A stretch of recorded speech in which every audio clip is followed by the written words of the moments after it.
Hello, friends. Namaskar. A warm welcome to Ansarkari. And today we are going to discuss what are the important developments on this uh, series. And in this context, we are picking up all key areas with respect to both prelims and the mains exam.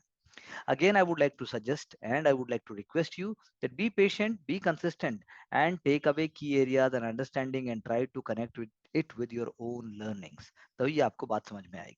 जैसे अगर मैं बात करूं, in the last couple of days we have discussed about Mahakal, or we have spoken about one of the Jyotirlingas which is there in Ujjain. इसके अलावा और भी आप बाकी सारे ज्योतिर्लिंग भी आप देखिए कि कहाँ कहाँ पर बने हैं. Not just like that, you please open your atlas and check out Nageshwar कहाँ है, मल्लिकार्जुन कहाँ है, ओमकारेश्वर कहाँ है, और केदारनाथ, भीमा शंकर एक है, and then you have Baidyanath, Rameshwaram, Vishwanath, Kashi Vishwanath, and then you know और भी हैं ऐसे ही. तो आप एक बार आपको देखने चाहिए कि कौन से हिल पे है, कौन से सीरीज पे है, कहाँ पर है. सिमिलरली अगर मैं उज्जैन की बात करूं तो उज्जैन महाकाल पे तो क्वेश्चन डायरेक्टली मान लीजिए नहीं आता, लेकिन वो कालिदास से जुड़ा हुआ है. कालिदास आपको पता होना चाहिए किसके कोर्ट में थे. कोर्ट में थे. फिर उसके बाद जो है अगर हम उज्जैन के पुराने नाम की बात करें तो अवंतिका. अवंतिका एक जगह का नाम सेंट्रल इंडिया में जिसको हम कहते हैं, और हिंदू स्क्रिप्चर्स में उसको अवंतिका कहा गया. और वहां पर ब्रह्मगुप्त और भास्कराचार्य, ये दो एस्ट्रोनॉमर्स और मैथमेटिशियंस का नाम मैं आपको बताना चाहता हूँ. इनको भी प्लीज आप देखिए. और सबसे इंपॉर्टेंटली वरामिहिर का सूर्य सिद्धांत. तो वरामिहिर का जो सूर्य सिद्धांत है वो भी उज्जैन से जुड़ा हुआ है, and it is a geographically situated spot है उज्जैन, जो कि आपके जीरो मेरिडियन ऑफ लॉन्गिट्यूड और ट्रॉपिक ऑफ कैंसर को इंटरसेक्ट करता है. ट्रॉपिक ऑफ कैंसर और जीरो मेरिडियन को, लॉन्गिट्यूड को इंटरसेक्ट करता है. तो इसीलिए उज्जैन टेम्पल का एक अपने आप में लॉजिक है कि वहाँ क्यों है. It is a main temple dedicated to lord Shiva. वहाँ पे एक ऑब्जर्वेटरी भी बनाई गई 18th सेंचुरी में. सवाई जयसिंह टू, महाराजा सवाई जयसिंह टू, जिनको जंतर मंतर कहते हैं, जिसको वेधशाला कहते हैं. इससे मुझे याद आता है कि जंतर मंतर एक राजस्थान में भी है. आप प्लीज ये देखिए कि कौन सा ऐसा जंतर मंतर है जिसको वर्ल्ड हेरिटेज साइट तो नहीं, लेकिन कुछ स्टेटस जरूर दिया गया है. I am not able to recall right now. और साथ साथ में मैं आपको कहूँ कि जो है उज्जैन, और उसमें नदी शिप्रा नदी के किनारे है, लेकिन आपको साथ साथ देखना पड़ेगा कि उसका क्या और ज्योग्राफिकली एंड इकोलॉजिकली कल्चरली और हम क्या देख सकते हैं. तो basic elements and ideas are there, जो अगर आप साथ साथ में देखेंगे तो आपको बहुत हेल्प होगा. इसी तरह से इंटरपोल, तो इंटरपोल आपको देखना चाहिए कि इंटरपोल का हेडक्वार्टर्स किधर है. I told you already. Interpol का रोल क्या है, इंटरपोल जो है डे टू डे एक्टिविटीज को कोऑर्डिनेट कैसे करती है, और क्या उसका भी कोई नेशनल सेंट्रल ब्यूरो की तरह जैसे आपका इंडिया में है. फिर उसके बाद डेटाबेस कैसे मैनेज करता है वो. रेड नोटिस हमने बार बार मूवीज में देखा कि रेड नोटिस होता है इंटरपोल का, वो भी हमें नाम पता होना चाहिए. तो I am just saying you should know this just like on the cuff, on the basic. Similarly मैंने एक और वर्ड यूज किया था आपका, सबमरीन लॉन्च्ड बैलिस्टिक मिसाइल. ये भी मैंने पिछले कुछ दिनों में बात की थी, वो भी आपको पता होना चाहिए. तो this is how we can revise, this is how we can we can be more confident, and this is how we have to look forward to key areas and keywords, क्योंकि examination is becoming smart. Exam information proliferation is very very high, and it is in this context for us it becomes very very important कि prelims और mains दोनों के दोनों को आप ठीक से समझ सकें. अदरवाइज दिक्कत होने वाली है. इतना आसान नहीं है, लेकिन जहां हम हैं तो मुश्किल भी कुछ नहीं है. So please do like, share, and subscribe our channel, and also please, uh, you know, put your best in studies. That's all I want to say. So चलिए फटाफट से एक ओवरव्यू लेते हैं. क्या दिया हुआ है, रुपी is performing better than others, ये ऑलरेडी हम डिस्कस कर चुके हैं. बस एक पॉइंट मुद्दे का ये है कि क्यों हुआ ऐसा कि यूक्रेन के वॉर के बाद से आप कह सकते हैं कि अप्रैल से अगस्त के अंदर इंडिया का वीट का डबल हो गया है एक्सपोर्ट. क्यों, बस आप इतना देखिएगा. और नीचे जो पिक्चर दी गई है इसको आप प्लीज देखिए एक सेकंड के लिए और समझिए, जानने की कोशिश कीजिए कि मैट्रिक टन्स में कैसे बढ़ा. दूसरा मैं आपको बताना चाहता हूँ कल्चर ट्रैक. कल्चर ट्रैक यानी कि G20 समिट के कॉन्टेक्स्ट में ऐसे ऐसे साइट्स हमने ली हैं जिस साइट्स के अंदर जो है वर्ल्ड हेरिटेज साइट्स हैं, बाकी चीजें वो हमें देखने की बात की गई हैं कि जिनके वहाँ मीटिंग्स होंगी. तो इससे जो है इंडियन कल्चर भी प्रमोट होगा, और साथ साथ में आप देखिए इससे जो है हम अपने आप को वर्ल्ड लेवल के ऊपर एक सॉफ्ट पावर के रूप में जो हम दिखाना चाहते हैं वो भी दिखा पाएंगे, और G20 की मीटिंग्स भी हो पाएंगी. उसके बाद अगर हम बात करेंगे डिजिटल बैंकिंग की, तो digital banking is very very important. Government of India says that it is very very important for the unbanked, और सबको लिंक करने के लिए. मेमोरेंडम ऑफ अंडरस्टैंडिंग किसके से बीच में हुआ? SJVN ग्रीन एनर्जी लिमिटेड और Assam power distribution company limited. SJVN is a holy subsidiary of Satluj Jal, Satluj की है वो। लेकिन यहाँ पर पॉइंट ये है कि म्यूचुअल बेनिफिट क्या है इस वेंचर का, ये देखने वाली बात ये है कि generation of green power, employment generation, reduction in carbon emission, उसके बाद जो है ओवरऑल एक्टिविटीज, इकोनॉमिक एक्टिविटीज भी बढ़ी और इन्वेस्टमेंट भी अच्छा हुआ। यानी जो हम बातें करते हैं, तो यानी कि जो इस प्रोग्राम के साथ मैं आपको बता रहा हूँ ये सब पे लागू हो जाएगा तकरीबन, तो आपको याद रखने की जरूरत ही नहीं है। एक बार आपने यहाँ से समझ लिया, बाकियों से अपने आप काम हो जाएगा। मूविंग फर्दर, न्याय। सो न्याय इज अ योजना which Chhattisgarh government has been promoting directly. इसका कोई एग्जाम से लेना देना शायद नहीं होगा, बिकॉज कॉन्टेक्चुअल चीजें भी हैं, लेकिन the point is direct benefit transfer ये भी कर रहे हैं, तेलंगाना भी कर रहा है, उड़ीसा भी कर रहा है, सब अपने अपने नाम से कर रहे हैं। तो स्कोप देखिए आपकी कौन क्या कर रहा है, किसका बेटर है। जैसे अब जो है कितना डिसबर्समेंट हुआ लैंडलेस एग्रीकल्चर लेबर्स को और कैसे हुआ। जैसे पुजारी, बैगा, गुनिया, मांझी, हाट पहाड़िया और बज मोहरिया, ये नए बेनिफिशियरीज भी ऐड हो गए हैं। तो ये कैसे हुए, ये कौन है, ये ट्राइबल्स हैं, कौन से ग्रुप्स हैं, ये आपको पता होना चाहिए। तो इंस्टीट्यूशनल परचेज हो रही है गौमूत्र 4 rupees per litre and cow dung ₹2 पर केजी, और उसके बाद दिया भी जा रहा है। तो इससे कैटल फार्मर्स, वुमेन एंटरप्रेन्योर्स और गोथन कमिटीज यानी उनको बहुत बेनिफिट हो रहा है। तो ये अपने आप में बहुत ही अप्रिशिएबल एंड एक पॉजिटिव स्टेप है। Already we have discussed in our last interaction की Hindi medium, Hindi medical textbooks जो है वो कैसे बेनिफिट करती हैं, हमने ऑलरेडी बात करी, ये हो चुका है। देन गोवा के जो गवर्नर हैं sir PS Sreedharan Pillai sir, he has already visited 90% of the all villages in Goa. There are 461 villages in Goa and he visited all the villages and he is going to document his visits in the form of book. So this is what we can really appreciate.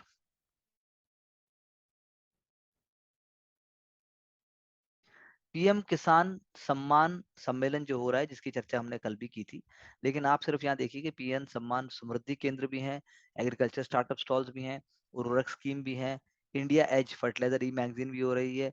तो ये सारी चीजें हैं, आपको जो है मतलब कि आपके जो एग्रीकल्चर का जो कॉन्सेप्ट है, जिसके क्वेश्चन प्रीलिम्स में आते ही आते हैं, उससे लिंक करके आपको देखना पड़ेगा।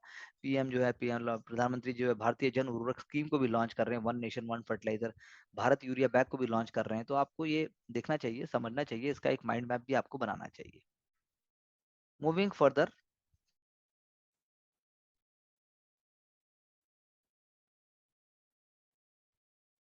दो केस स्टडीज मैं लेना चाहूंगा कि एक माइनर थे 33 ईयर के बाद उनको ट्रायल, 33 ईयर तक वो ट्रायल पे चलते रहे, उनको अभी क्विट किया गया है।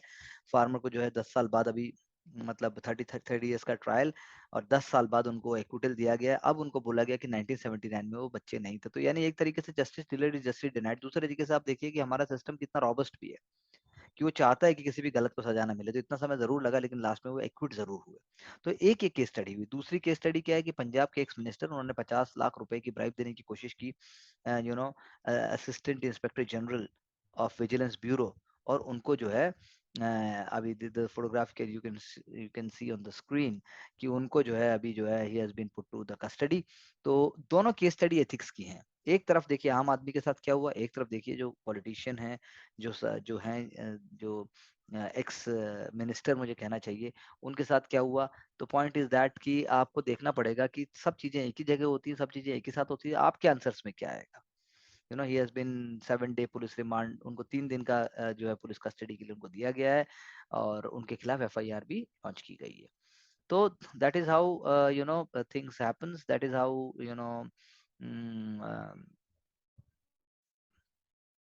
चीजें चेंज होती हैं। India and Egypt, Indian External Affairs Minister Jaishankar sir is in Egypt and he has met Abdel Fattah al-Sisi। तो आपको इंडिया इजिप्ट रिलेशंस का थोड़ा आइडिया होना चाहिए, इंडिया इजिप्ट के साथ क्या क्या रिलेशंस हो सकते हैं, इंडिया और इजिप्ट के स्टैंड क्या क्या है। जैसे क्लाइमेट चेंज को होस्ट कर रहा है इजिप्ट, इज होस्टिंग COP27, तो उसको आप देखिए कि वो जो है कंपनीज आ रही हैं और कैसे रिलेशंस इंडिया और इजिप्ट के इंक्रीज हो रहे हैं। क्लाइमेट चेंज के अंदर इंडिया और इजिप्ट क्या कर सकते हैं, in in context of Middle East India और इजिप्ट के क्या you know what I should say viewpoints हैं।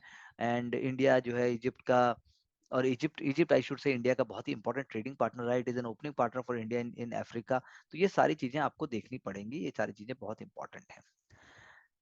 Moving further, and the key the worldly wise or the quote that is here, domestic inflation reflects domestic monetary policy. ठीक है, ये हमने बात पहले भी की है, बात हमने सब की है। फूड इन्फ्लेशन की अगर मैं बात करूं, हम पहले भी कर चुके हैं, तो अनसीजनल रेन्स हैं और उसके बाद वॉलेटाइल एनर्जी डिमांड्स हैं। ये दो चीजें बहुत इंपॉर्टेंट है। अनसीजनल रेन जब हम कहते हैं तो वी आर सेइंग कि monsoon is shifting little bit and that's why it is raining even in October. जब अक्टूबर में भी रेन हो रही है तो उसकी वजह से सोइंग और उसकी वजह से जो कल्टीवेशन है उसके ऊपर डायरेक्ट इम्पैक्ट हो रहा है। साथ साथ में रिजर्वायर लेवल्स भी उसकी वजह से चेंज हो रहे हैं। रिजर्वायर लेवल जो है matter much more in India than in case of rains because of food production. Reservoir जो है वो कंटेम्परेरीज रेन से जुड़े हुए हैं और रिजर्वायर इस बात से भी जुड़े हुए हैं कि आगे चल के जब रेन्स नहीं होंगी तब पानी कैसे इस्तेमाल होगा, क्योंकि पानी आगे तक जाने वाला है। That is why insufficient moisture और सोइंग पैटर्न्स की वजह से जो है चीजें और वोलेटाइल हो गई हैं। अगर आप सब्जी की बात करेंगे, अगर आप फूड इन्फ्लेशन की बात करेंगे तो अक्टूबर अक्टूबर तक तो ठीक है, high food inflation is there, but in the previously what used to happen from November to February एक ऐसी बेल्ट आती थी that in winter there used to be winter disinflation। Winter के अंदर इन्फ्लेशन कम हो जाता था because of the high production और you can say variety of vegetables they are available, but वो विंडो की ब्रैकेट भी अब छोटी हो गई है। That is happening between only December to February. तो वो भी एक कंपोनेंट है। तो फ्यूल इन्फ्लेशन हो गया, फूड इन्फ्लेशन हो गया, सीजनल रेन अनसीजनल रेनफॉल हो गया, और दूसरा जो है नॉन इकोनॉमिक ड्राइवर्स जो एनर्जी डिमांड के हैं। नॉन इकोनॉमिक ड्राइवर्स जो है वो कैप्चर ही नहीं किए हमने इस मॉडल के अंदर। नॉन इकोनॉमिक आप कह सकते हैं कि जैसे हमने कह दिया भाई कि मैन्युफैक्चरिंग हो गया, सर्विसेज हो गया, डोमेस्टिक सर्विसेज, ऑयल प्राइसेस हो गई, ये सारी चीजें तो हमने कर ली, लेकिन उसके अलावा जो एनर्जी डिमांड है वो हम कहाँ कर रहे हैं? क्लाइमेट चेंज में जो हम लगाने जा रहे हैं एनर्जी को, वो हम कहाँ मतलब where we are counting it. So climate change is also one of the very very important driver to inflation, क्योंकि वो भी आपकी एनर्जी डिमांड को इम्पैक्ट करता है।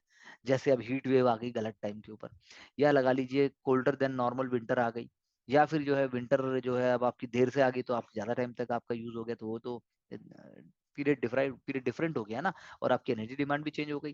तो इसीलिए हमें जो है बहुत सारे एस्पेक्ट्स पे फोकस करना होगा सीपीआई के लिए। फूड एंड फ्यूल टोटल, जैसे मैं पहले ही बता चुका हूँ, it makes more than 50% of the basket, but then supply shocks के अलावा, वेदर रिलेटेड सरप्राइजेस के अलावा, आपको देखना पड़ेगा कि सेंट्रल बैंक यानी आरबीआई को देखना पड़ेगा ये चैलेंजेस के अलावा ग्लोबल चैलेंजेस को मद्देनजर रखते हुए वो कैसे कर सकता है। तो चीजें बदल रही हैं, चीजें आने वाले टाइम में भी बदलेंगी। So that is very very important for us to understand. Science and tech in general studies paper 3, which is very very important। अगर हम बात करें साइबर सिक्योरिटी में इंडिया क्या स्टेप ले सकता है, तो क्वांटम कैपेबिलिटीज एक बहुत इंपॉर्टेंट टर्म है। कि क्वांटम कैपेबिलिटीज से क्रिप्टोग्राफिक टेक्निक्स को जब हम यूज करेंगे, यानी हम वो टेक्निक यूज करेंगे कि हमारे सिस्टम के कोई पढ़ ना पाए, हम क्या मैसेज एक दूसरे को दे रहे हैं, हमारा सिस्टम मिलिट्री कमांड सिस्टम कैसे वर्क कर रहा है। अगर वो क्वांटम टेक्नोलॉजी पे वर्क करेगा, अगर वो क्वांटम रेजिस्टेंट सिस्टम पे वर्क करेगा, तो उसके बाद क्वांटम रेजिस्टेंट सिस्टम उसको जो है हेल्प करेगा कि उसको वो कोई भी अटैक ना कर पाए, कोई उसको ना समझ पाए, क्योंकि साइबर रिस्क बढ़ रहे हैं। क्वांटम टेक्नोलॉजी के अंदर या क्वांटम टेक्निक्स के अंदर यूएसए और चाइना ने लीड ले रखी है, और उन्होंने बहुत सारा पैसा भी इन्वेस्ट कर रखा है, जो कि इंडिया के साथ अभी है। चाइना के अंदर अभी दो वर्ल्ड के फास्टेस्ट क्वांटम कंप्यूटर्स हैं। इंडिया कर रहा है, डीआरडीओ है, उसके बाद आईआईटी दिल्ली है, वो कर रहे हैं, लेकिन इंडिया का जो डिजिटल इंफ्रास्ट्रक्चर है वो चाइनीज स्पॉन्सर्ड अटैक से ऑलरेडी सफर कर रहा है। तो इंडिया को चाहिए कि और उसको जान लगानी पड़ेगी, इसलिए हमने क्या बनाया, national mission on quantum technologies and application. में इसका सीधा क्वेश्चन आएगा, पीटी में तो आएगा ही कि क्वांटम टेक्नोलॉजी से आपको ये हो सकता है, ये हो सकता है, ये होता है, ऐसे आएगा, लेकिन यहाँ पर आपका डायरेक्ट आ गया। यूएस का नेशनल सिक्योरिटी एजेंसी जो है वो भी इस पे काम कर रही है। तो पॉइंट ये है कि इंडिया को यूएस के साथ मिलकर या इंडिया को अपनी तरफ से भी आगे बढ़ना पड़ेगा, और क्वांटम सेफ प्रोजेक्ट जैसे ओपन क्वांटम सेफ प्रोजेक्ट एक ग्लोबल इनिशिएटिव है, उसका भी इंडिया को पार्ट होना पड़ेगा। क्योंकि क्वांटम टेक्नोलॉजीज को जब हम डेवलप करेंगे तो लॉन्ग डिस्टेंस के ऊपर हम सेंसिटिव और सीक्रेटिव जो कम्युनिकेशन है उसको हम कर सकते हैं।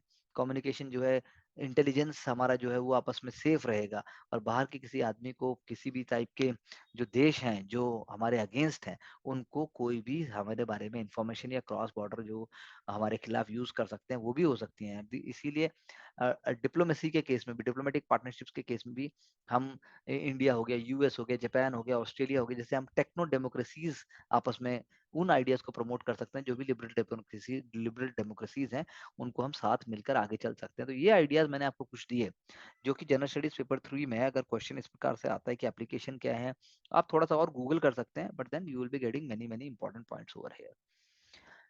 अगर मैं और बात करूं कि फूड एंड न्यूट्रिशन की अगर मैं बात करूं तो एक बहुत ही अच्छा और खूबसूरत, एक बहुत ही नायाब आर्टिकल आया जिसके अंदर पूरा का पूरा इवोल्यूशन आ गया कि एफएओ आया क्यों भाई। वर्ल्ड, आप मुझे बताइए, वर्ल्ड फूड डे है आता कब है, एफएओ आया कब? अक्टूबर 15 को हम वर्ल्ड फूड डे मनाते हैं, एफएओ 1945 के बाद आया। सारी दुनिया को खाना खिलाने की बात होती है, सब भूखे को खाना मिले, ये एफएओ का रोल है, access of food to all, affordable price पे मिले। लेकिन ये अभी भी चैलेंज है। आज से हम इतने सालों से, न्योलिथिक पीरियड के बाद से हम खाना उगा रहे हैं, लेकिन उसके बाद भी सबको खाना नहीं मिलता है। लेकिन ह्यूमन बीइंग ने इतना खाना बनाया भी है कि सबको मिल सके। इसराइल जैसी जगह भी उन्होंने खाना बना दिया, लेकिन फिर भी आइडियोलॉजीज और पॉलिटिकल आइडियोलॉजीज का बहुत इंपॉर्टेंट रोल है। जैसे आप कह सकते हैं कि जो है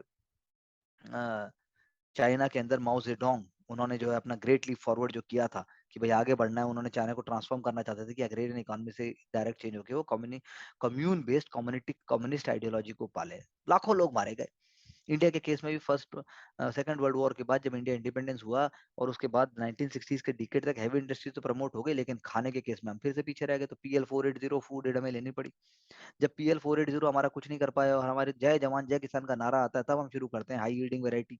हाई यील्डिंग वैरायटी के अंदर नाम आता है नॉर्मन बोरलॉग का, नॉर्मन बोरलॉग के साथ नाम आता है हेनरी बेशेल का, हेनरी बेशेल के साथ नाम आता है गुरुदेव खुश का, गुरुदेव खुश के साथ नाम आता है एमएस सुब्रमण्यम का। एमएस सुब्रमण्यम, ठीक कहा मैंने, एमएस सुब्रमण्यम, हाँ सही बात है।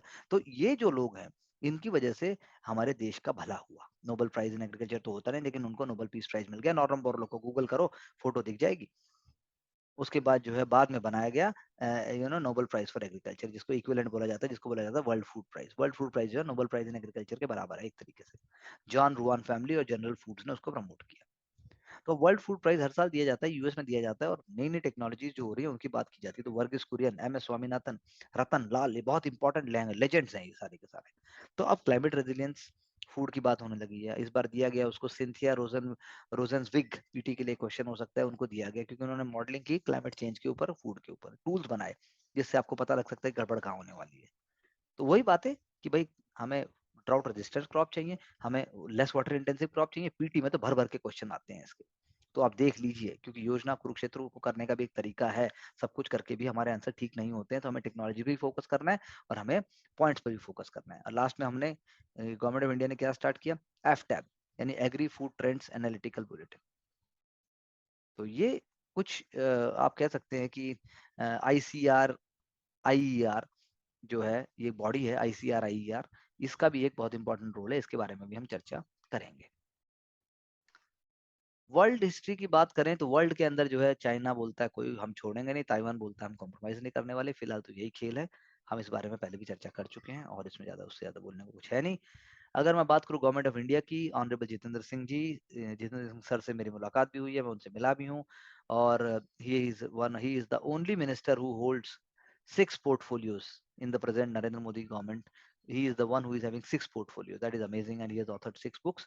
उनका कहना है कि स्टार्टअप कल्चर की वजह से इंडिया में गवर्नमेंट जॉब्स का लुक्रेटिव चीजें कम हो रही हैं, मतलब लोगों का ध्यान इस तरफ भी है, लेकिन ठीक है, कुछ हद तक सही है, कुछ नहीं भी है। दूसरा, अगर आप कहोगे कि इंडिया को नोबेल प्राइज क्यों नहीं मिलता, तो उनका कहना है कि भाई डॉक्टर हरगोविंद खुराना को भी मिला था, सुब्रमण्य चंद्रशेखर को भी मिला है, डॉक्टर विक्रम साराभाई ने भी डिपार्टमेंट ऑफ स्पेस स्टार्ट किया था। फिर उसके बाद जो है नासा ने जो किया 1969 में, उन्होंने लैंड मतलब लैंडिंग ऑन द मून कर दी थी। लेकिन हमने भी सोचा, मोदी सरकार ने भी सोचा, एंड हमारे पास 350 स्टार्टअप थे शुरू में, वो मिला के 75,000 हो गए। तो इंडिया जो है नंबर 3 है वर्ल्ड में अभी स्टार्टअप इकोसिस्टम्स का। लेकिन ठीक है, एक एंगल से बात सही है, लेकिन सभी एंगल से इसको आप नहीं कह सकते। हम गगनयान कर रहे हैं, गगनयान में 10,000 करोड़ रुपए हमने लगा दिए हैं। 2024 में उसकी बात हो गई है। गोरखपुर में हम वो लेकर आ रहे हैं, न्यूक्लियर पावर प्लांट लेके आ रहे हैं। और India first human space flight जो है 2024 में ही होगी, वो भी जो मैंने आपको कहा, व्योम मित्रा होगा। तो ये बातें जो है हमें दिखा रही हैं कि हम किस तरीके से आगे बढ़ रहे हैं, हम किस तरीके से चीजों को कर रहे हैं, हम किस तरीके से इंडिया, गवर्नमेंट ऑफ इंडिया चीजें आगे बढ़ा रही है। Cooperation with different state governments की बात उन्होंने की। उन्होंने कहा कि भाई CBI is not a case parrot में नहीं है, वो फ्री है बिल्कुल। बंगाल है, केरला है, पंजाब, उन्होंने तो सीबीआई की कंसेंट देने से मना कर दिया, लेकिन ऐसा पहले नहीं हुआ। जब आज से 12 साल पहले जब Narendra Modi government was there in Gujarat, तब तो वो अवेलेबल थे, उन्होंने खूब डिस्कशंस भी किए, लेकिन उसके बावजूद भी उन्होंने नेगेटिविटी को उनको नहीं दिया। ठीक है ना। तो पॉइंट ये है कि आ, आ, कोई भी चीज आगे बढ़ने के लिए उसके, उनका कहना है कि even in case of officers, what I should से, the government officer, the IAS and IPS officers, उसके केस में भी उनका कहना है कि DOPT का एक इम्पॉर्टेंट रोल है। नो कोई भी कंट्री जो है वर्ल्ड में किसी हर व्यक्ति को सैलराइज जॉब नहीं दे सकती, लेकिन रिस्पॉन्सिबल गवर्नमेंट जो है वो चाहती है कि कॉन्शियस तरीके से जॉब्स को क्रिएट करे। तो पूरे देश में एक मूवमेंट है उस तरीके से जॉब क्रिएट हो। सबसे पहली बात ये है। दूसरा, आपका कहना है कि भाई जियो स्पेशियल सेक्टर इकोनॉमी जो है वो 63,000 करोड़ की है। तो जियो स्पेशियल जो इकोनॉमी है उसके बारे में उन्होंने बात की, जैसे गूगल मैप्स और इन सबसे जो जुड़ी चीजें हैं।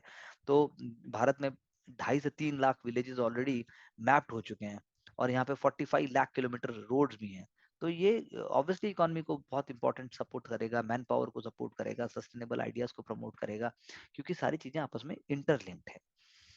तो ये बात इन्होंने सारी की, इसलिए मैंने आपसे शॉर्ट में शेयर की। लेकिन उनका ये भी कहना है कि भाई जो है जो डेपुटेशन पे आने की बात है ऑफिसर्स की, वो आएंगे, वो आना पड़ेगा उनको।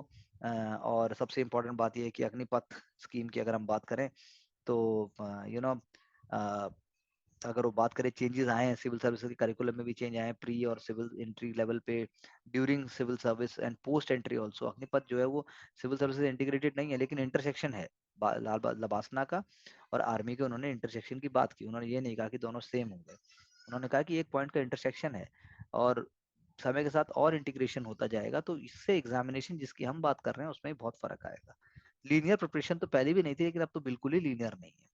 तो आपकी मैंडेटरीली अगर सेंटर अगर अगर स्टेट जो है ऑफिसर्स को रिलीज ही नहीं करेंगे, ऑफिसर्स जो है वो होता है कि आप जैसे मान लीजिए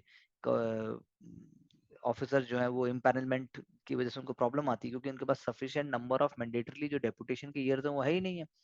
जब तक आप सेंटर पे मैंडेटरीली जितने साल देने चाहिए उतने आप डेपुटेशन पे नहीं देंगे, तो फिर आपका इम्पैनलमेंट नेक्स्ट लेवल पे होने के लिए मुश्किल हो जाता है। तो ये प्रोफेशनलिज्म की बात हो जाती है, और एथिकल अप्रोच होनी चाहिए पॉलिटिकल डिस्पेंसेशन के हाथ में, और प्रोफेशनलिज्म होना चाहिए ऑफिसर्स के हाथ में। ये उन्होंने बात की। तो this is wonderful, this is a very important point. और बाकी अगर मैं आपसे बात करूं तो यू नो यहाँ पर अगर हम बात करते हैं, वैसे तो प्रीलिम्स के हिसाब से it is not much science behind it, लेकिन फिर भी अगर मैं चर्चा करूं कि जो डेयरी बेस्ड प्रोडक्ट होते हैं, प्लांट बेस्ड मीट होते हैं, वो सेलिब्रिटी इंडोर्समेंट ले रहे हैं, तो होते क्या है, वो बायोकेमिकल होता है, लेकिन वो सिमिलर होता है। बायोकेमिकल सिमिलरिटी है उनके बीच में, बाकी कोई फर्क नहीं है। अगेन एक और बहुत इंपॉर्टेंट कॉन्सेप्ट यहाँ पे आ जाता है DBU का, डिजिटल बैंक यूनिट्स, जिसको आप कह सकते हैं डीबी डिजिटल बैंक यूनिट जो है वो यूनिट्स हैं जिसमें गवर्नमेंट ऑफ इंडिया का रोल है, RBI का रोल है, इंडियन बैंक एसोसिएशन का रोल है, और पार्टिसिपेटिंग बैंक्स का रोल है। तो वो एक तरीके से डिजिटल इंफ्रास्ट्रक्चर जो है आपके और गांव के अंदर तक लेके जाएंगे, एफर्ट करेंगे फाइनेंशियल इंक्लूजन का, बैंकिंग सर्विसेज पेपरलेस बना देंगे, एफिशिएंट बना देंगे, सेफ बना देंगे, क्रेडिट की बात करेंगे, इन्वेस्टमेंट की बात करेंगे। आपको स्मॉल टिकट MSME जो micro and small medium enterprises हैं, उनके लेवल तक आपको लोन डिसबर्स करने की बात होगी, सर्विसेज देंगे, सेल्फ सर्विस की 24 घंटे अवेलेबिलिटी होगी, और इसमें एजेंट्स भी अवेलेबल होंगे। तो इससे डिजिटल और फाइनेंशियल लिटरेसी बढ़ेगी। एक तरीके से जो है आप बढ़ाइए चीजों को, जितना बढ़ाएंगे उतना लोगों का माइंडसेट होगा, उतना जो है चीजें कॉन्फिडेंट और कमांडिंग होगी। तो प्राइवेट सेक्टर में ऐसे बैंक हो गया, उसने ऑलरेडी 4 DBU सेट कर दिए तमिलनाडु में, कोहिमा नागालैंड में, पुदुचेरी में HDFC बैंक ने भी बोला कि मैंने ऐसे कर दिए हैं। स्टेट बैंक आपका जो है यूनियन बैंक ऑफ इंडिया उसने भी कर दिया, तो बैंक ऑफ बड़ौदा ने भी 8 खोल दिए हैं। तो अलग अलग खोल रहे हैं, अलग अलग चीजें कर रहे हैं। तो ये एक कॉन्सेप्ट है, ये एक चीज है जो आपको समझ में आनी चाहिए, और ये अपने आप में इम्पॉर्टेंट भी है। So this is what we can say is very, very important from the perspective of the Indian Express newspaper. And जब हम बात करते हैं बाकी न्यूज़पेपर्स को लेने की, तो वो भी हम देखते हैं कि how they are happening. Let's start and move forward. So continuing with the Hindu newspaper, let's see on today's date what important areas and development we can pick up. Many ideas we have already covered from the Indian Express, but we have to see that what else is very, very important. So first thing we are picking up here is how to think dialectically. There is an article which is talking about dialectical thinking. Let me share with you that we also, as an institution and as a process, we also promote dialectical thinking, by which we also say that how to think higher order thinking skills and lower order thinking skills. So we are not doing it in a technical manner, but we are providing it for the examination purpose, not only for the civil services, but also for other areas. So the learners must be engaged. It must be cognitive process. There is Hegelian dialectical thinking, and another one is Bono's 6 thinking hats. So dialectical thinking, as I told you that we are practicing it. So we are not taking any extremely wrong position or extremely right position. We are taking a position on the basis of the understanding that what should be there, how you should be picking up the key idea in between, rather than going into extreme wrong or extreme right. Similarly, Bono's 6 thinking hat is equally, one person is thinking in 6 different ways. There are six hats of different colors, and each colors is reflecting different kind of emotion. Red for emotions, black for negatives, yellow for positives, green for new ideas, blue for summarizing and decision making. So you are tackling one issue from multiple perspectives, and this is also required in the mains examination when the question is coming from the multiple angle. So the application is not only here, it is given from the perspective of Russia Ukraine war, but then I'm telling you from the general studies paper 1 to paper 4 syllabus. If you see it clearly, if you see it in a relaxed mind, you will find that both dialectical thinking and critical thinking is required. And that is what, as an institution and as an individual system, we are practicing it, we are promoting it for our students and candidates. Already we have covered about the World Food Day. We have seen that how it is important, and there are facts given. But again, same facts are given. For example, the Hunger Hotspot Outlook 2023, FAO, and the World Food Program. They are seeing over 205 people hungry, 205 million people across 45 countries who are hungry. And you have World Food Day. I already said it is celebrated on October 16th. So better production is going to bring better nutrition. India by 2030 population is expected to be 1.5 billion. So some of the facts you can always keep it up. You can always see some facts over here, and you can always use them in the answers. So it has to be cohesive, it has to be clear, it has to be as per the demand of the questions. So World Food Day क्या remind कर रहा था, that leave no one behind. The most urgent thing is leaving no one behind. Everyone on the earth must be have access to the food. That is the key point. That is why for what India इसमें क्या कर रहा है, NFSA 2013, TPDS, PM Poshan, and ICDS. Immediately within seconds you should be coming up with it, and you should be coming up उनमें और क्या changes होने चाहिए. Similarly, global food crisis 2008-2012 was there. COVID-19 pandemic fallout. What India has done. So pandemic, poverty, and inequality. This was a paper by IMF. और उससे फिर पता चला था कि India has seen extreme poverty, but then प्रधानमंत्री गरीब कल्याण अन्न योजना, we have been able to turn around a bit. So G20 summit is going to come up, and it is an opportunity for us to showcase कि हाँ हमने ऐसा change क्या किया है. 2023 इंटरनेशनल ईयर ऑफ मिलेट्स, ये भी आप ले लेंगे. 41% of the world millets are being produced here. Mission on Nutri Cereal Millets, ये भी है. तो इस पे आप थोड़ा सा और डिटेल ढूंढेंगे.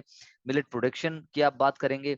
IFAD international fund for agriculture development का जो तेजस्वी प्रोग्राम है मध्य प्रदेश का, उसने दिखाया कि मिलेट्स कैसे ज्यादा प्रोड्यूस होते हैं. तो पूरा का पूरा मैंने यहाँ पे एक आपको ओवरव्यू दे दिया है, जिसमें आपको मैंने लिंक बता दिया. अगर आपको इसके बारे में 2 लाइनें 3 लाइनें भी पता है, तो आप मेंस के आंसर को टैकल कर सकते हैं.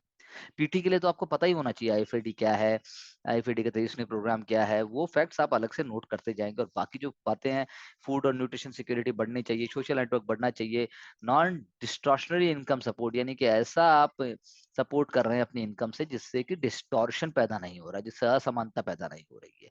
Investing in consumer sensitization, global and regional supply chain robusting, सारी चीजें जो भी यहाँ पर दी गई हैं, जैसे लेबलिंग, ट्रेसेबिलिटी, कोऑपरेशन, ये सारे जो लास्ट का जो पैराग्राफ है, this is what I am highlighting, ये पूरा की पैराग्राफ है जो कि सॉल्यूशन ओरिएंटेड है और जो आपको आना भी चाहिए हर कॉस्ट के ऊपर.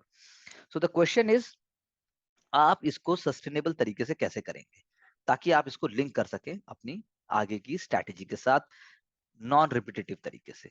This is very very important. और अगर मैं उसके अलावा बात करूं पॉजिटिव एंगल से, जो कि प्रीलिम्स या मेंस के लिए अगर हम हिंदू न्यूज़पेपर की बात करें, उसमें जो हमारे लिए आया है, अगर ज्योग्राफी के एंगल से, for example our coal mines, जो कोल माइंस का है, ये भी एक अच्छा आर्टिकल है, that it is talking our coal mines are severely under utilized, और हम नए के लिए पुश कर रहे हैं. Our coal mines are severely under utilized. उससे पहले हम बात करते हैं कि कैसे हमें जो है इंडिया का पोटेंशियल है 475 बिलियन FDI हमारा नेक्स्ट 5 इयर्स पे आ सकता है. एक बार आपको इफेक्ट आया तो फिर आपको ये सोचना है कि रिफॉर्म्स कौन से चाहिए. उसके बाद आपको सोचना है कि इंडिया जो है इमर्जिंग मैन्युफैक्चरिंग हब अगर ग्लोबल वैल्यू चेन में बन रहा है तो कैसे बनेगा. उसके बाद आपको सोचना है कि और मल्टीनेशनल कंपनीज किस किस एरिया में आ सकती है. मैंने डिफेंस एक्सपो पे अभी भी एक आपसे चर्चा की थी. ये सारी चीज जैसे आप अपने आप में जोड़ेंगे, आपका आंसर रेडी हो जाएगा. आपको सोचना है, ये लास्ट पैराग्राफ इसमें भी आप देखिए, जिसके अंदर बात कर रहे हैं कि भाई डिजिटाइजेशन हो सकता है, उसके बाद इंफ्रास्ट्रक्चर और मैन्युफैक्चरिंग में स्कोप है। ये सारी चीजें लास्ट में अगर आप जोड़ेंगे तो आपका आंसर ऑब्वियसली बहुत ही फैंटास्टिक लेवल पे जाएगा। कमिंग अगेन, जो मैं बात कर रहा था कि इंडिया के जो कोल माइंस हैं वो कैसे सीवियरली अंडर यूटिलाइज्ड हैं, और हम नए के लिए हम जो है पुश कर रहे हैं, तो वो हमें देखना है। नए को हम पुश कर रहे हैं, ये अच्छी बात है, लेकिन जो हमारे अंडर यूटिलाइज कोल माइंस हैं उसके अंदर हमें जो है करप्शन से लेकर, टेक्नोलॉजी से लेकर, एडमिनिस्ट्रेटिव रिफॉर्म से लेकर सारी चीजें हमें करनी पड़ेंगी, वरना उसके बिना हम गरीबी की रेखा से लोगों को भी ऊपर उठा पाएंगे। सो ग्लोबल एनर्जी मॉनिटर के एंगल से तो उन्होंने बोला है कि 99 जो इंडिया के कोल माइनिंग प्रोजेक्ट्स हैं वो 427 मिलियन टन पर एनम देते हैं एमटीपीए, लेकिन वो अंडर यूटिलाइज्ड है। हम नए अगर खोलेंगे, अगर पहले को हम एफिशिएंटली यूटिलाइज नहीं करेंगे तो दिक्कत होगी, क्योंकि नए कोल माइंस में एटलीस्ट 165 विलेजेस और उस तकरीबन 1 लाख के लोगों को आपको आपको उनको डिस्प्लेस करना पड़ेगा। So this is not desired. हम थोड़ा सा क्रिटिकली सोच के अगर करेंगे तो हम नेचुरली उससे फिर फायदा उठा पाएंगे। That is what is the whole thing they are talking about. और हम अगर आगे देखें कि क्या कौन से और एलिमेंट्स हैं जो हम 17th के हिंदू न्यूज़पेपर से हम जो ले सकते हैं, so that we can move forward to the next newspaper and pick up the key areas. तो ये I think these are the only key things which are for us over here. पास्ता और पाइल्स की बात तो अब हम क्या करें, let's go to the next level.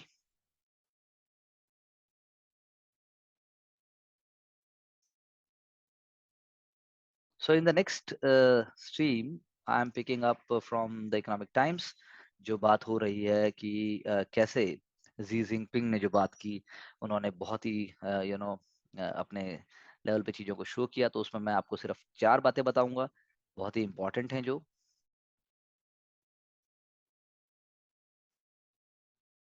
Business standard, I am so sorry, it's not economic times, it's business standard.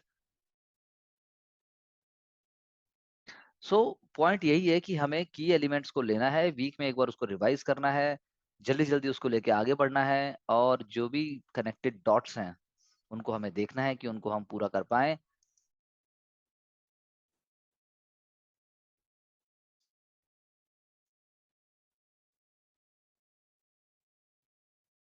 I think there is some issue, wait for a moment please, I will again see to it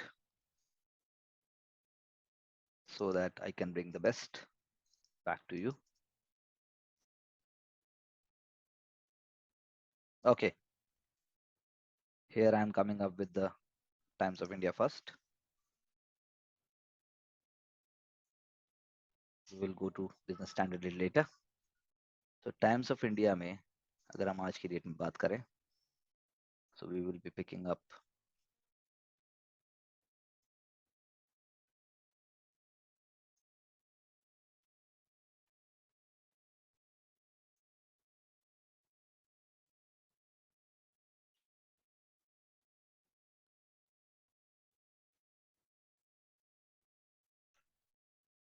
अभी हमने चर्चा की थी, जैसे आप politics of human sacrifice करके जो article आया है, तो ये पॉलिटिक्स ऑफ ह्यूमन सेक्रीफाइस तो डायरेक्टली नहीं, लेकिन सोसाइटी के एंगल से अगर आप देखेंगे तो एग्जामिनेशन के अंदर आपसे पूछा जा सकता है दैट हाउ जो इंडिया के कल्चर है, या फिर इंडिया की जो माइथोलॉजी है, या इंडिया के जो अपने आप के मिथ्स और आइडियाज हैं जो सुपरस्टिशन से डायरेक्टली जुड़े हुए हैं, वो कैसे सोसाइटी को इम्पैक्ट करते हैं।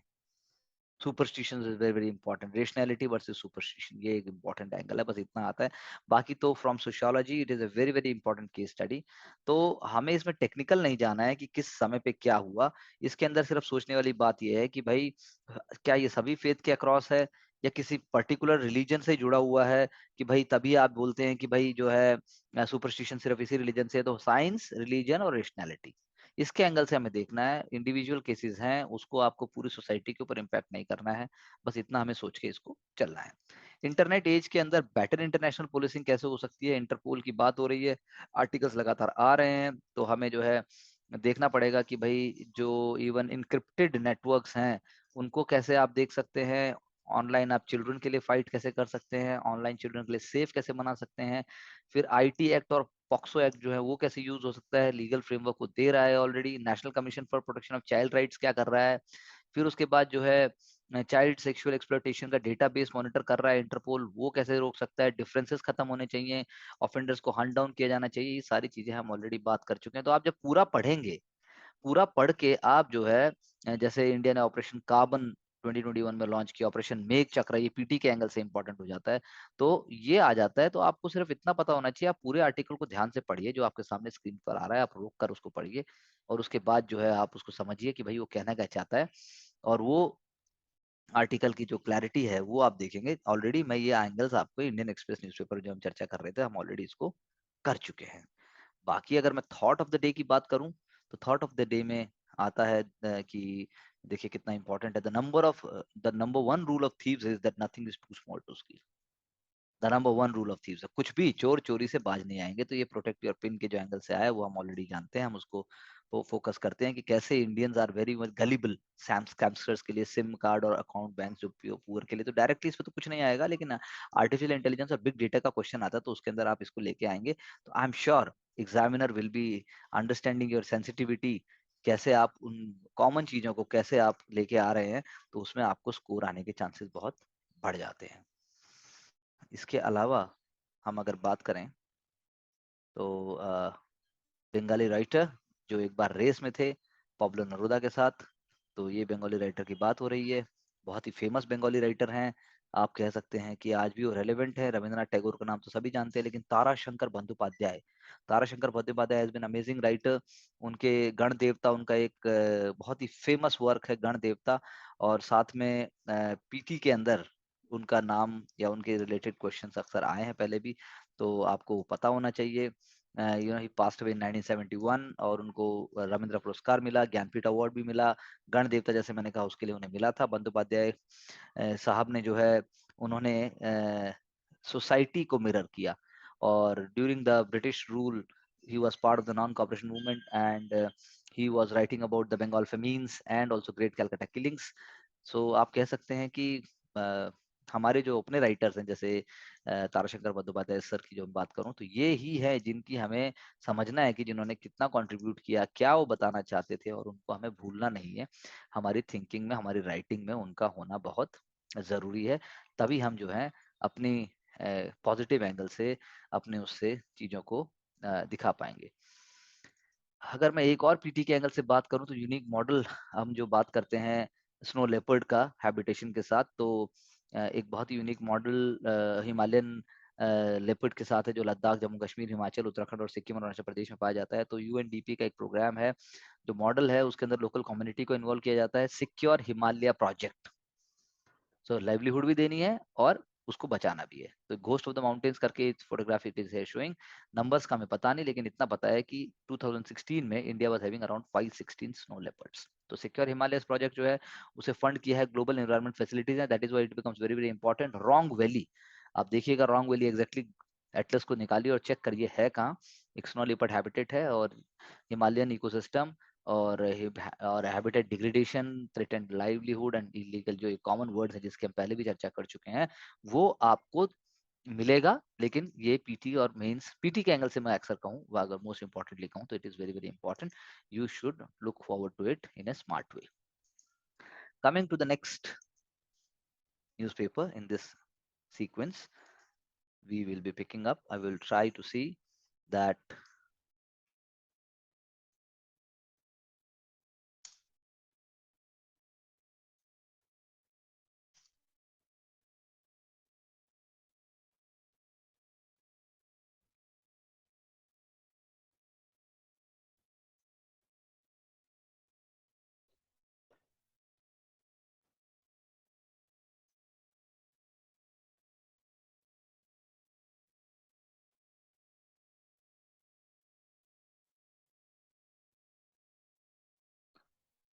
so goal is, again, as I'm saying, we should be able to, uh, write down key areas, we should be able to revise them in a meticulous way, then only things are going to help you. I'm again repeating the same thing, but then this is how rigorous, simple, to the point, and very very focused approach. There is no other shortcut. So 3 economic realities facing China: पहला slow growth, दूसरा real estate crisis, और तीसरा world की factory से क्या वो change हो पाएगा। ये तीन बातें जो हम बात करते हैं चाइना के केस में, ये आप देख लीजिए, तीनों जो है बहुत इंपॉर्टेंट है। Number one, again again I am saying that what is the slow growth हो रही है चाइना में, क्या वो अफेक्ट कर पाएगी चाइना को in the coming years. Second point हमने जैसा बोला कि भाई चाइना वर्ल्ड फैक्ट्री है और था, क्या उसमें चेंज आ पाएगा। और तीसरा जैसा हम कह रहे हैं कि भाई चाइना जो है एक रियल स्टेट क्राइसिस से गुजर रहा है, उसकी सॉफ्ट लैंडिंग हो पाएगी कि नहीं हो पाएगी। तो ये मोटे मोटे एरियाज हमें पकड़ने होते हैं, उन पे हमें सोचना होता है, और फिर उसके बाद हम देखते हैं कि वो जो है कैसे लिंक हो सकते हैं आपकी अपने स्टडीज के साथ, rather than going into details. Details नहीं चाहिए, स्मार्ट वर्क चाहिए, वो हमें देखने की बात है। तो लो एंड मिडिल इनकम जो कंट्रीज है जिन्होंने डेट दिया है, जो डेट मतलब जिनको उधार दे रखा है चाइना ने, वो देखिए किस तरीके से उसके साथ जुड़ पाएंगे। तो ये एक बहुत ही इंपॉर्टेंट एलिमेंट है, एक बहुत इंपॉर्टेंट पॉलिसी है मुझे कहना चाहिए चाइना की, जिस तरीके से वो सरवाइव कर रहा है। और उसने जो है डेट ड्रिवन इन्वेस्टमेंट प्रोग्राम, जो वर्ल्ड का एक इंजन सोचता है कि उससे पूरे दुनिया को चला सकता है साहूकार बनकर, लेकिन क्या वो दे पाएंगे वापस। और दूसरा जो है, क्या चाइना अपने अथॉरिटेरियन रिजीम उनको आर्म ट्विस्ट कर पाएगा कि नहीं कर पाएगा। आप देखिए, ईस्ट एशिया है, चाहे middle east Asia, Europe, central Asia, south Asia, Latin America, Caribbean, सब सहारन अफ्रीका, सब जगह ये चीज है। सब सहारन अफ्रीका का बैंड देखिए कितना हाई है, सब सहारन और लैटिन अमेरिका का बैंड बहुत हाई है। इवन ईस्ट एशिया और पैसिफिक का बैंड भी आप देखिए, और पर्पल कलर में यूरोप और सेंट्रल एशिया है। मूविंग फर्दर, हमने पहले ही चर्चा की थी कि प्रधानमंत्री जी ने, ऑनरेबल प्राइम मिनिस्टर सर ने जो है इनोग्रेट किया था कि कैसे डिजिटल बैंकिंग यूनिट डीबीयू की हमने ऑलरेडी हम चर्चा कर चुके हैं, तो उसको हमें दोबारा देखने की बात नहीं है। फिर उसके बाद हम बात कर रहे हैं कि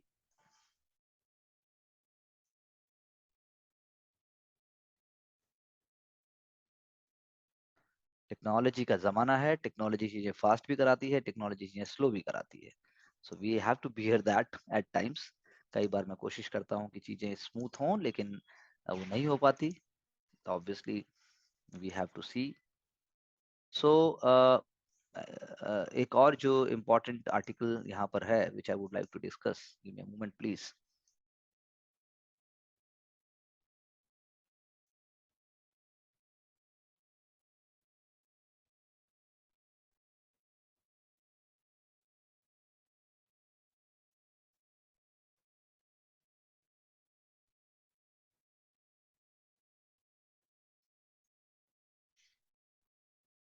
ओके, सो वही जी जिनपिंग, यहाँ पर एक बहुत अच्छा आर्टिकल आया, उन्होंने 2035 तक चाइना ने अपना बताया कि कैसे वो ताइवान पर क्या सोचता है, वर्ल्ड के लिए क्या सोचता है, कैसे अग्रेसिव है। तो उससे हमें डायरेक्टली ये पढ़ने का फायदा नहीं है, हमारा डायरेक्टली फायदा है कि वो यूएस का हमारे लिए कैसे शेप करेगा, या वो जो है हमारे लिए बाकी जो बाकी जो कंट्रीज हैं उसके लिए हमें कैसे शेप करेगा, कैसे शेप होगा उसके अंदर हमें जो है बाकी जो डेमोक्रेटिकली लीनिंग कंट्रीज है वो कैसे होंगी। तो क्लाइमेट की फाइट है, या कोल्ड वॉर मेंटेलिटी है, या रिजिड कोविड पॉलिसी है, या फिर एंटी ग्राफ्ट कैंपेन है, या हांगकांग एंड ताइवान है, या इंडिया का नाम डायरेक्टली नहीं लिया गया लेकिन इंडिया का रोल यहाँ पर भी है, तो उसको कैसे वो करेगा, बस आपको इतना उसमें देखना है। I think that is very very important for you to understand over here, rather than going into those details कि वो कर क्या रहा है।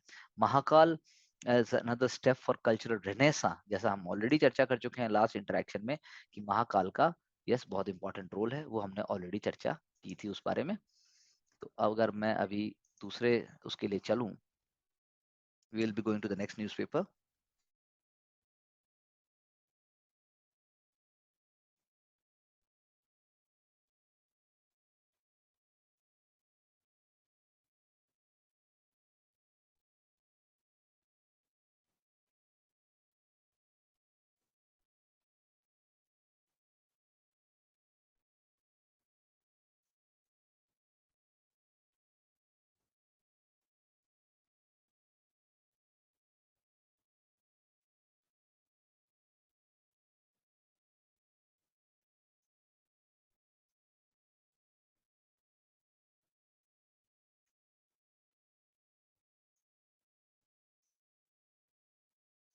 सो बिजनेस लाइन के अंदर एक बहुत ही अच्छा आर्टिकल आया कि HR lessons for aspiring leaders. तो आप भी एस्पायरिंग लीडर्स ही हैं, आप सब भी एस्पायरिंग लीडर्स हैं, तो उसके अंदर आया कि कैसे आप पर डे, या कैसे आप जो है की लीडर्स के थ्रू, उनके हैबिट्स के थ्रू, उनके कॉम्पिटेंसीज के थ्रू आप देख सकते हैं। आप अपनी कॉम्पिटेंसी को उनकी कॉम्पिटेंसी से कैसे मैच कर सकते हैं। Already we are following that process whenever we promote any kind of habit in a candidate, or whenever we promote any kind of thinking in a candidate, so I promote these ideas. यहाँ पर ये already ये तो खैर differently अभी आया है, जैसे 7 companies you need to lead in HR, तो हम भी ऐसी बात करते हैं कि डेली आपकी कंपटेंसी कैसी होनी चाहिए, डेली आपकी हैबिट में चेंज कैसा आना चाहिए, डेली आपकी थिंकिंग में चेंज कैसा आना चाहिए। सो ये एक एचआर लेसन जिसे हम कहेंगे, वो यूपीएससी के लिए भी बहुत इंपॉर्टेंट है। ऐसा नहीं है कि डायरेक्टली बस आप पढ़ते चले गए और आपका काम हो गया। दूसरा, अगर मैं एक और आर्टिकल की चर्चा करूं यहाँ पर, जो धार्मिक कैपिटलिज्म जिसका वर्ड है, तो कौटिल्यनॉमिक्स, कौटिल्य की जो इकोनॉमिक्स है वो बहुत इंपॉर्टेंट है। कौटिल्य का जो धार्मिक कैपिटलिज्म, उसके 3 पिलर थे, स्टेट, और उसके बाद स्टेट भी लेकिन ऐसा होना चाहिए कि रूल बेस्ड होना चाहिए, लेकिन नॉन इंट्रूसिव होना चाहिए, वेल्थ क्रिएशन होनी चाहिए, उसका ग्लोबल आउटलुक होना चाहिए, लेकिन वो सस्टेनेबल होना चाहिए और वेलफेयर के लिए होना चाहिए। कौटिल्य वांटेड कि फिक्स ड्यूटीज हो, टैरिफ्स हो, प्रोडक्ट्स के लिए कुछ एग्जेम्प्ट किए जाएं, इंडिया ऑलरेडी उसको कर रहा है, और बेसिक टेनेट्स जो फॉलो किए जाएं उसके अंदर जो है एक प्लानिंग होनी चाहिए और उसका एक एग्जीक्यूशन होना चाहिए। निटी ग्रिटी जो है वो प्रोसेस की लोकल एरिया के हिसाब से छोड़ देनी चाहिए। इंप्लीमेंटेशन जो है कंज्यूमर के बेस्ट इंटरेस्ट के हिसाब से होना चाहिए। यानी कि क्या कौटिल्य ये कहते थे कि स्टेट जो है नॉन इंटरवेंशनिस्ट हो जाए, कंप्लीटली ऐसा नहीं है। स्टेट्स जो है वो चाहते थे कि इंटरवेंशन करे, लेकिन सस्टेनेबल ग्रोथ और वेलफेयर के लिए करे। तो कौटिल्य जो है वो उन आइडियाज को फॉलो करने की बात करते हैं जो आज भी एवर रेलेवेंट है। वेल्थ क्रिएशन के बारे में जैसा मैं ऑलरेडी बोल रहा हूँ आपको कि कौटिल्य बात करते थे, इंटरनेशनल ट्रेड इंटीग्रल होना चाहिए, लोकल ट्रेड भी सीमलेसली लिंक होना चाहिए, उसके बाद जो है डोमेस्टिक इंटरेस्ट और लॉन्ग टर्म इंटरेस्ट भी फुलफिल होने चाहिए। तो ये आंसर अगर आप ऑलरेडी पुटअप करेंगे, जो सारी बातें आज भी हैं, मेरा आपको सिर्फ फील कराने का मतलब ये है कि प्रीलिम्स के अंदर तो डायरेक्टली ऐसा क्वेश्चन नहीं आता, लेकिन मेंस के अंदर और स्पेशली पीएसआईआर के अंदर अगर आप बात करेंगे, या फिर पब्लिक एडमिनिस्ट्रेशन में आप बात करेंगे, घूम फिर कर ऐसा कुछ ना कुछ आता ही आता है जो कि बहुत ही इंपॉर्टेंट है और आप उसको देख सकते हैं। ये चीज बिजनेस लाइन में आई तो मैंने सोचा आपके साथ शेयर करनी चाहिए ताकि आप उसको देख सकें। Now let me check another important element which is remaining.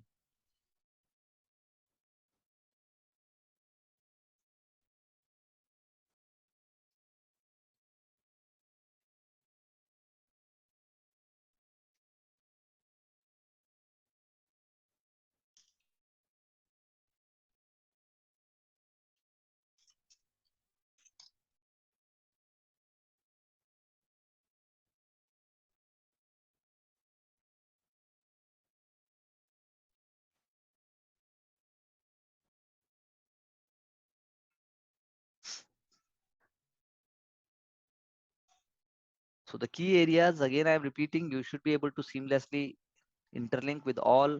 You must be able to bring all the ideas, you must be able to see those things in the perspective, और साथ में उसको स्टैटिक पोर्शन से link कीजिए। बाकी भी strategy होनी चाहिए कि कैसे जो हम बातें प्रीलिम्स के अंदर, क्योंकि सब ऑफ बीट आता है, सब साइड ट्रैक में आता है, उसको भी हमें देखना है। लेकिन यस, एक इम्पॉर्टेंट फाउंडेशन जो है हमें डेली वर्किंग से मिलती है, डेली करंट अफेयर से मिलती है, वो हमारे लिए बहुत इंपॉर्टेंट है। वो क्योंकि आपकी बेस बनाती है और उसके थ्रू ही आपको जजमेंट होती है कि आप कटिंग एज आइडियाज कैसे लेंगे। ये बहुत ही ज्यादा इंपॉर्टेंट है। अगर हम इसी एंगल से हम अगर एक दो पॉइंट और उठाएं और हम देखें कि कैसे जो है मिंट जो न्यूज़पेपर है, मिंट के अंदर भी, क्योंकि हमारी क्रिटिकल थिंकिंग, जो हमने डायलेक्टिकल थिंकिंग की बात की, वो भी हमें डेवलप करने में, मैं आपको वैसे बहुत सारे आइडियाज में देता रहता हूँ, जिसके अंदर आप देखते हैं कि भाई जो है कैसे आपको थिंकिंग डेवलप करनी है, कैसे आपको देखना है, कैसे आपको उन आइडियाज को पकड़ना है जो कि बहुत इंपॉर्टेंट है आपके उससे। जैसे अभी अभी हमने बात की थी कि जो ग्लोबल हंगर इंडेक्स है, इंडिया उसको क्रिटिकली देख रहा है। तो मिंट में एक बहुत इंपॉर्टेंट आर्टिकल आता है जिसमें हम बोलते हैं कि क्या हम उसको ट्रस्ट कर सकते हैं, क्या हम ट्रस्ट करें उसको। तो यानी कि जो ग्लोबल हंगर हंगर इंडेक्स की बात कर रहे हैं, तो उसको हम ट्रस्ट कैसे करें। तो आप बिल्कुल पॉजिटिव एंगल से हमें देखना है, तो ट्रस्ट करने के लिए सबसे पहला फैक्टर है कि उसको कंप्यूट कैसे किया जाता है। जैसे मैंने कहा, उसमें 4 एंगल्स हैं आपके, 4 इंडिकेटर्स हैं, हम ऑलरेडी डिटेल में उसकी बात कर सके हैं। प्रीवियसली वो रेफरेंस ये डिफरेंट थे, बाद में उसको चेंज किया गया है, पहली बात तो ये। दूसरा, हम बात करते हैं कि उसका ऑब्जेक्टिव क्या है और गवर्नमेंट का ऑब्जेक्शन उससे क्या एग्जैक्टली हमें पता होनी चाहिए। तो 3 इंडिकेटर्स जो है वो हेल्थ ऑफ चिल्ड्रन है, वो रिप्रेजेंटेटिव नहीं हो सकते पूरे पॉपुलेशन के। These indicators are an complex interaction of various factor, drinking water है, सैनिटेशन है। सेकंड ऑब्जेक्शन ये है कि जो एस्टिमेशन किया गया फूड और एग्रीकल्चर ऑर्गेनाइजेशन का, food insecurity experience scale survey module का, वो सिर्फ 3000 रिस्पोंडेंट के थ्रू किया गया गवर्नमेंट को। ये भी बिल्कुल बात सही है कि भाई आपने पूरा बड़ा सैंपल लिया, इंडिया का पॉपुलेशन तो बहुत बड़ा है। और गवर्नमेंट का ये है कि क्या गवर्नमेंट जो कह रही है उनके नंबर करेक्ट हैं? ये भी सोचने वाली बात है कि जो हेल्थ ऑफ चिल्ड्रन अंडर 5 है, वो न्यूट्रिशनल स्टेटस उनकी मदर से ड्यूरिंग प्रेगनेंसी से जुड़ी हुई है और ब्रेस्ट फीडिंग से जुड़ी हुई है। क्या ये वाकई वो सही चीज दिखा रहा है? तो देखिए, इसे क्रिटिकल थिंकिंग कहते हैं। ये नहीं कि आ गया और आपने उसको आंख मूंद के नोट कर लिया, लिख लिया। तो कैलकुलेशन किस बेस पे होती है? Food supply, energy needs, coefficient of variation, इन सब पे होती है। तो इन पे देखना है कि वाकई क्या वो हेल्पफुल है कि नहीं है। और अगर लास्ट पॉइंट में यहाँ पर बोलूं तो वो ये है कि भाई गवर्नमेंट अब फोकस किस पे करे। तो गवर्नमेंट का ट्रस्ट डेफिसिट है उसके साथ, लेकिन जो है इंडिया अपने डोमेस्टिक नंबर को देखे, एनएफएचएस जैसे मैंने अभी बात की उसके ऊपर देखे, चाइल्ड मोर्टेलिटी को और डिक्लाइन करे, चाइल्ड वेस्टिंग और स्टंटिंग जो है उसको और कम करे, and that's how we can move further without questioning them, और विदाउट सेइंग कि भाई आप ही बिल्कुल गलत हो और आप ही सब कुछ हो रहा है। ऐसा करके हम बोलने की हमें जरूरत नहीं है, and we will be able to move forward with more happiness, with more clarity, and we will be able to pick up the key areas. तो ये सारी चीजें हैं हमें दर्शाती हैं कि हम किस तरीके से उसको लेके चलें, किस तरीके से हम सोचें, because that is very very important rather than just mindlessly reading. हम mindless reading को प्रमोट नहीं करते, हम thinking के हिसाब से प्रमोट करते हैं, जिसके अंदर हमें ये चीज प्रमोट करनी है कि राइट अप्रोच, राइट थिंकिंग से ही आप आगे बढ़ सकते हैं। So this was all for the day. Thank you very much for being with us. Do like, share and subscribe our channel, and also make notes and points from there. And I'm seeing you soon with the next episode. Thank you very much. All the best.